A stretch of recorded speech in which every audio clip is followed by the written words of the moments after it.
সেই নির্বাচন পিয়ার পদ্ধতিতেই হতে হবে। এই ছাত্র জনতার জীবন দান এবং যারা আন্দোলনে অংশগ্রহণ করেছে তাদের আগামী দিনের নিরাপত্তার জন্য জুলাই সনদের আইনি ভিত্তি অবিলম্বে দিতে হবে। সংগ্রামী সাথী ও বন্ধুগণ, বিগত 16 বছর এই স্বৈরাচারী ফ্যাসিস্ট হাসিনা খনি হাসিনা সরকারকে ওই জাতীয় পার্টি এবং 14 দলীয় জোট পালা দিয়ে ক্ষমতায় রেখেছিল। যদি তাদেরকে সমর্থন না করত, সহযোগিতা না করত, হাসিনা এতদিন দেশের মানুষের উপরে জুলুম চালাতে পারত না। হাসিনা দেশ ছেড়ে পালিয়েছে, কিন্তু সেই হাসিনা স্বৈরাচারের দোসর এখনো বাংলাদেশের এই মাটিতে জোর গলায় কথা বলে। আমরা অবিলম্বে তাদের রাজনৈতিক সকল কার্যক্রম নিষিদ্ধের দাবি করছি। আর যদি তা না করা হয়, 24-এর যেভাবে বিপ্লব হয়েছে, অভ্যুত্থান হয়েছে, বাংলাদেশে প্রয়োজনে আরেকটি অভ্যুত্থান হবে। আমরা ঘরে ফিরব ইনশাআল্লাহ।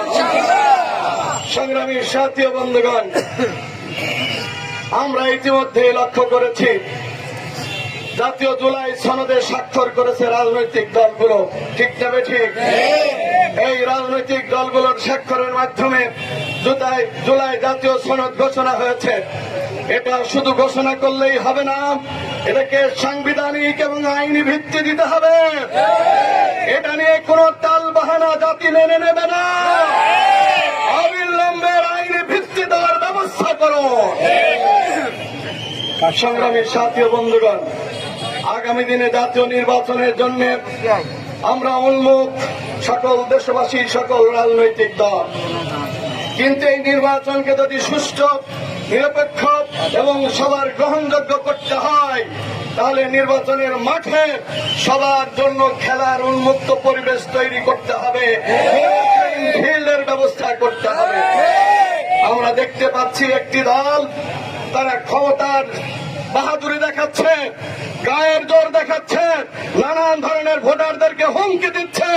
এই অবস্থায় থাকলে আগামী 26-এর নির্বাচন কোনদিনও সুস্থ এবং নিরপেক্ষ হতে পারে না। তাই এমন ব্যবস্থা করতে হবে যাতে করে কেউ কারো ভোট ছিনিয়ে নিতে না পারে, কারো অধিকার হরণ করতে না পারে, ঠিক না দেখে। সংগ্রামী সাথী ও বন্ধুগণ, আর এই সকল ব্যবস্থার জন্য জনগণ